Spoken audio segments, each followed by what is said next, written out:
episode of comparisons, we're going to be comparing buying a vehicle versus leasing a vehicle. These would have been options that would have been presented to you in the past. You may have acquired a vehicle before, or you probably are in the process of acquiring a vehicle and you're wondering what are the differences between these two options and which one you should choose. So my job today is to compare these two options in terms of a number of categories and give you a sense of which could possibly be the one for you. So let's get to it. So the first category we're looking at is ownership. Now when you buy a vehicle, you own the vehicle and you get to keep it as long as you want. When you lease the vehicle, on the other hand, you don't own the vehicle. You get to use it, but you must return it at the end of the lease unless you decide to buy it. Let's move on to the second category, upfront costs. When you buy a vehicle, they include the cash price or a down payment, taxes, registration, and other fees. How dare you! When you lease a vehicle, on the other hand, they can include the first month's payment, a refundable security deposit, an acquisition fee, a down payment, taxes, registration, and other fees. The third thing is monthly payments. When you buy a vehicle, the loan payments are usually higher than the lease payments because you're paying off the entire purchase price of the vehicle plus interest and plus any other finance charges, taxes, and fees. But in terms of leasing a vehicle, the lease payments are almost always lower than the loan payments because you're paying only for the vehicle's depreciation during the lease term, plus interest charges, taxes, and fees. Vehicle return, that's the fourth category. When you buy a vehicle, you'll have to deal with the selling or trading in of your vehicle when you decide to get a different one. When you lease a vehicle, on the other hand, you return the vehicle at the lease end and then you pay any end of lease costs and then walk away. The fifth category is mileage.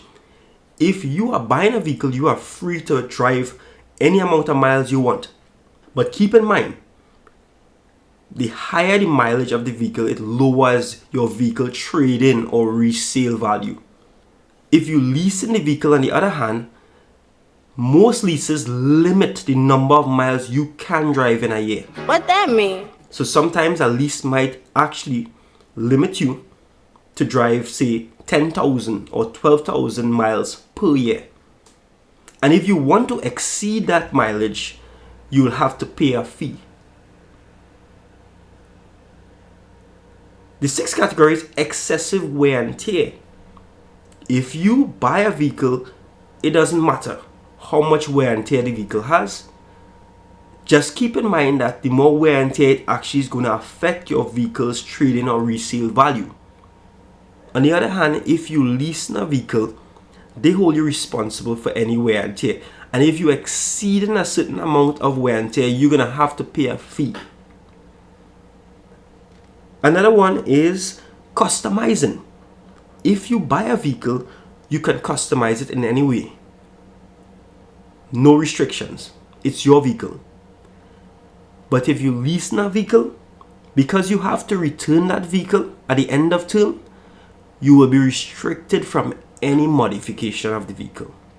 The last one is end of term. At the end of the loan term, you have no further payments to make. You have built up equity to help you pay for another vehicle. But if you lease a vehicle, at the end of the lease, normally 2 to 3 years, you can finance the purchase of the vehicle or lease another vehicle. So we just compared buying a vehicle and leasing a vehicle in terms of a number of categories. And what we could conclude is decision on whether you buy a vehicle or lease a vehicle all depends on you. You need to run through those categories we just ran through and compare those two options in terms of them and determine which one slants towards you. So for instance, if you want to have no limit on the amount of miles that you could drive, no limit on the wear and tear, and you want to basically modify that vehicle, then it might be a good idea to buy it. If you want to be able to return that vehicle after a 2 or 3 year period and get another one without having to find a buyer, then it might be good to lease that vehicle. So I'm going to leave that up to you all to determine which one is better for you all. So before you go, don't forget to subscribe to this channel if you didn't already do it, and click the notify bell so that you'll be notified of any updates, any new videos that I upload to this channel. Until then, I'll see you all on the next episode.